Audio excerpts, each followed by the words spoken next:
Assalamualaikum warahmatullahi wabarakatuh. Pada kesempatan ini kita akan mempresentasikan kurikulum PAUD yang berjudul Program Pendidikan Anak Head Start, di mana kelompok kami terdiri dari yaitu nomor 1 Ainur Saadah, nomor 2 Esih Koryasih, nomor 3 Bu Maryani, nomor 4 Mirpat Daranugraha, nomor 5 saya sendiri Rahmat Supriyadi, dan 6 Sopan Najwa, dan yang ke-7 Yen Subianti. Ya, baik. Pendahuluan. Head Start adalah program utama pendidikan anak usia dini atau Federal Program yang diperkenalkan oleh pemerintah Amerika Serikat pada tahun 1965. Sejak didirikan hingga tahun 2003, Head Start telah memberikan layanan kepada 21 juta anak kurang mampu secara ekonomi. Ini dimulai sebagai program musim panas dan akhirnya berkembang menjadi program komprehensif untuk anak-anak. Head Start mendapat dukungan dan dorongan kuat dari para pembuat kebijakan di Amerika Serikat. Menurut Ziegler dan Munchau, 1992, Head Start dikenal sebagai eksperimen sosial dan pendidikan terpenting pada paruh kedua abad ke-20. Tujuan dari program Head Start itu sendiri. Head Start memiliki tujuan yang luas. Head Start dalam pengembangannya dan hasil belajar anak-anak yang berasal dari keluarga berpenghasilan rendah. 4 domain utama yang ditekankan adalah sosial, emosional, kognitif, dan fisik. Head Start berusaha menghasilkan anak yang berkembang secara holistik. Selain itu, tujuan utama dari program Head Start adalah membangun kesiapan anak untuk bersekolah dengan meningkatkan perkembangan kognitif dan sosial melalui kesehatan, pendidikan, gizi, pelayanan sosial, dan kebutuhan lain yang dianggap perlu. Ruang lingkup program Head Start. Pada tahun 2002, program Head Start melayani 412.345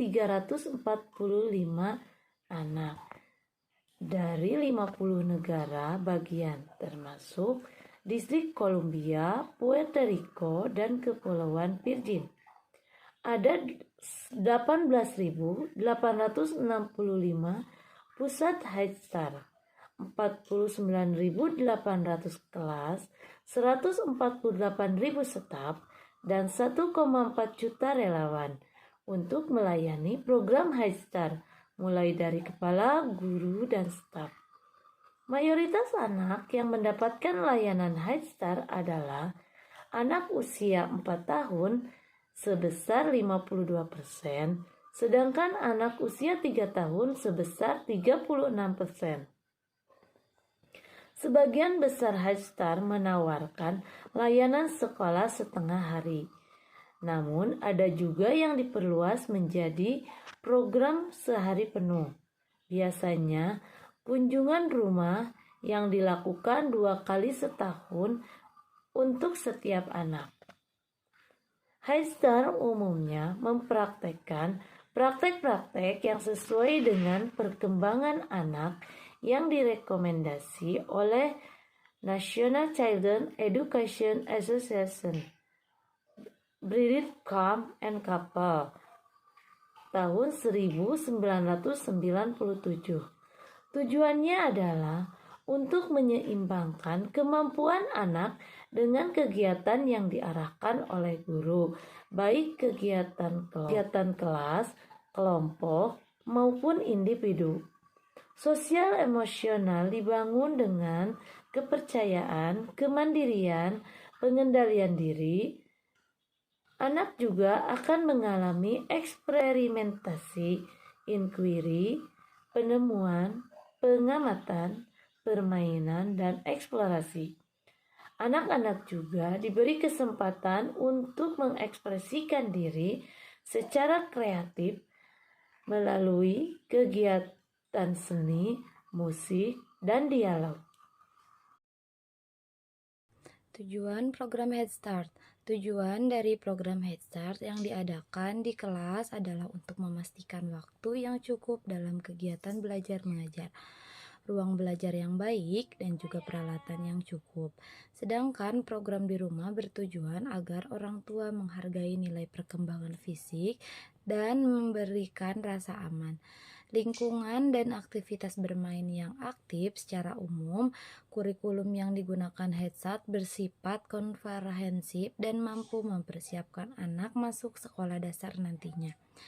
Pada tahun 2002, Kepala Biro Permulaan memperkenalkan program pendidikan strategis untuk guru atau STIP yang bertujuan untuk memberikan pengetahuan dasar tentang tumbuh kembang anak dan bertujuan untuk mengkoordinasikan keterampilan guru di sekolah negeri dan swasta.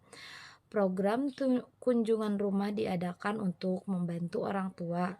Selain itu, HED menyediakan beberapa fasilitas untuk anak dan keluarga, seperti pelayanan klinik kesehatan, kesehatan jiwa, gizi, pelayanan anak berkebutuhan khusus, perpustakaan, museum, dan usaha yang dapat membantu perekonomian keluarga. Efektivitas program Head Start. Sejak program Head Start diperkenalkan pada tahun 1965, banyak kajian dan penelitian telah dilakukan oleh badan dan organisasi yang ingin melihat efektivitas program tersebut. Studi pertama dilakukan oleh Westinghouse Learning Corporation pada tahun 1969. Pada tahun 1985, 210 laporan yang dipublikasikan dan tidak dipublikasikan tentang Head Start menemukan peningkatan dan nilai tambah bagi perkembangan kognitif, kemampuan pencapaian motivasi, harga diri, perilaku sosial, dan indikator terkait kesehatan.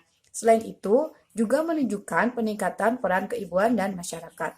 Namun, menurut Mickey Connelly tahun 1985, tidak ada bukti yang jelas yang menunjukkan bahwa hal itu disebabkan oleh peran program Head Start. Hal ini dikarenakan dari 210 laporan yang disintetis, hanya 72 laporan yang menjelaskan tentang peningkatan kognitif, sedangkan 17 laporan menjelaskan tentang perkembangan sosio-emosional. Masa depan Head Start. Program Head Start menghadapi berbagai tantangan dalam upaya membangun kesiapan anak untuk sekolah dan bertanggung jawab terhadap kebutuhan keluarga berpenghasilan rendah seiring berjalannya waktu. Program persiapan anak masuk sekolah. Presiden George W. Bush meluncurkan rencana pendidikan yang direncanakan ulang yang menekankan perlunya membekali anak-anak dengan keterampilan membaca dan berhasil sekolah melalui peningkatan program pendidikan anak usia dini termasuk program Head Start.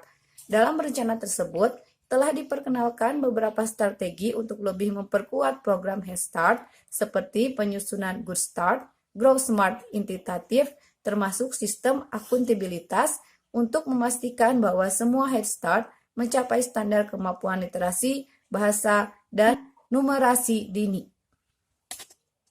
Assalamualaikum warahmatullahi wabarakatuh. Head Start perlu mengikuti perubahan kebutuhan keluarga yang hidup dalam kemiskinan. Kelompok tersebut membutuhkan tempat penitipan anak yang lengkap untuk bayi dan anak. Kesimpulannya, program Head Start perlu mempertahankan dan memperkuat perannya sebagai laboratorium nasional untuk mengembangkan model-model baru terkait program inovatif untuk anak dan keluarga. Head Start juga harus memperkuat kerjasama dengan lembaga dan sumber daya lainnya dalam upaya mencapai kesuksesan. Washington dan Olimade 1995 menegaskan bahwa Head Start bukanlah obat mujarab untuk kemiskinan atau obat untuk kemiskinan. Untuk meningkatkan perkembangan dan prestasi anak dalam belajar tidak hanya dengan menstimulus suasana kelas, tetapi diperlukan dukungan antara anak dan orang tua serta dukungan masyarakat dan yang peduli terhadap keluarga dan lingkungannya. Kerjasama sekolah dan orang tua dalam memberikan pengalaman belajar bagi anak. Yang pertama, pengalaman anak hendaknya dirancang untuk terjadi exploration and discovery, tidak hanya duduk dengan kertas di atas meja. Yang kedua, anak belajar melalui alat permainan. Yang ketiga, anak belajar menyukai buku dan bahasa melalui kegiatan bercerita dengan bahasanya sendiri. Yang keempat, anak melakukan kegiatan sehari-hari melatih motorik kasar dan halus dengan berlari, melompat, melambung bola, menjahit kartu, bermain dengan lilin. Yang kelima, anak berlatih mengembangkan logika matematika dengan bermain pasir, unit balok, alat bantu hitung. Yang keenam, anak melatih mengembangkan rasa ingin tahu tentang alam melalui pengamatan, percobaan, dan menarik kesimpulan. Yang ketujuh, anak mengenal berbagai irama musik dan alatnya. Yang kedelapan, anak berlatih menyukai seni. Kesimpulan Head Start adalah sebuah program yang menyediakan pendidikan sejak dini, komprehensif, kesehatan, nutrisi, dan layanan keterlibatan orang tua untuk anak-anak berpendapatan rendah dan keluarga mereka. Sumber daya dan layanan program tersebut dirancang untuk menstabilkan hubungan keluarga, memajukan kebaikan emosional dan fisik anak, dan memandirikan lingkungan untuk mengembangkan kemampuan yang kuat.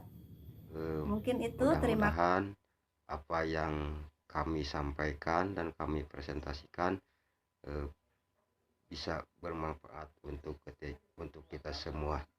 Wassalamualaikum warahmatullahi wabarakatuh.